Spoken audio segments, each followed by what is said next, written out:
ಸಿಗದೆ ರೈತರು ಆತ್ಮಹತ್ಯೆ ದಾರಿಯಲ್ಲಿ. ಧಾರವಾಡ ಜಿಲ್ಲೆ ಧಾರವಾಡ ಸಿಟಿಯ ಶ್ರೀನಗರದಲ್ಲಿ ಒಂದು ನೂರಾರು ಮಕ್ಕಳು, ರೈತ ಪರ ಸಂಘಟನೆಗಳು, ಕನ್ನಡ ಪರ ಸಂಘಟನೆಗಳು ಸೇರಿ ಸಹಸ್ರಾರು ಮಕ್ಕಳು ಈಗ ಉದ್ಯೋಗಾಕಾಂಕ್ಷಿಗಳಾಗಿ ಪ್ರತಿಭಾವಂತರು ಅವ್ರದ್ದು ಯಾವುದೂ ರಿಕ್ರೂಟ್ಮೆಂಟ್ ಆಗ್ತಾ ಇರೋವಂಥ ಆಕ್ರೋಶವನ್ನು ನಮ್ಮ ಮುಂದೆ ತೋರ್ಪಡಿಸಿದರು. ಈಗಾಗಲೇ ಈ ಒಂದು ವಿಷಯ ಸರ್ಕಾರದ ಮಟ್ಟದಲ್ಲಿ ಏನು ಪ್ರೊಸೆಸ್ಸಲ್ಲಿದೆ. ಸೊ ಈ ಒಂದು ಮನವಿಯು ಸಹ ಅದಕ್ಕೆ ಆ್ಯಡ್ ಆಗುತ್ತಂತೆ ನಾನು ಭಾವಿಸ್ತೀನಿ.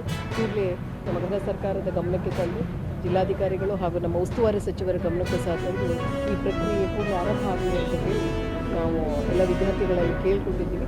ಆರಂಭವಾಗುವ ನಿರೀಕ್ಷೆ. ಈಗ ಅರೆಸ್ಟ್ ಆದಂಥ ವಿದ್ಯಾರ್ಥಿಗಳು ಈಗ ಕಮಿಷನರ್ ಪೊಲೀಸವರಿಗೆ ನಾವು ಮಾತಾಡಿದ್ದೀವಿ, ಬಿಡುಗಡೆ ಮಾಡ್ತಾರೆ.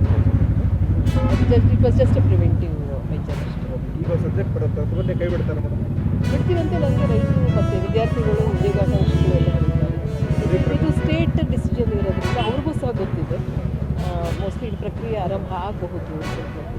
ಪ್ರತಿಭಟನೆ ಒಳಗೆ ಪೊಲೀಸರು ಪರ್ಮಿಷನ್ ಕೊಡದಿದ್ರು ಕೂಡ ಪ್ರತಿಭಟನೆ ನಡೆಸಿದ್ರು ವಿದ್ಯಾರ್ಥಿಗಳು. ಅದಕ್ಕೆ ನಾವು ಬೇಗನೆ ಧಾವಿಸಿ ಬಂದು ಪೊಲೀಸ್ ಕೇಸು ಅಂಥವೇನಾದರೂ ಯಾರು ವಿರುದ್ಧ ವಿದ್ಯಾರ್ಥಿಗಳು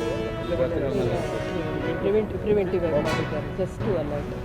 ವಿದ್ಯಾರ್ಥಿಗಳು ಓದಲಿಕ್ಕೆ ತಮ್ಮ ಸಮಯವನ್ನು ಮೀಸಲಿಡಬೇಕು. ಈಗೆಲ್ಲ ಹಿರಿಯರೆಲ್ಲ ಸೇರಿ ಪ್ರತಿಭಟನೆ ಮಾಡಿದರು. ಮಕ್ಕಳು ಓದಲಿ ಅನ್ನೋದು ನಮ್ಮ ವಿಚಾರ. Thank you.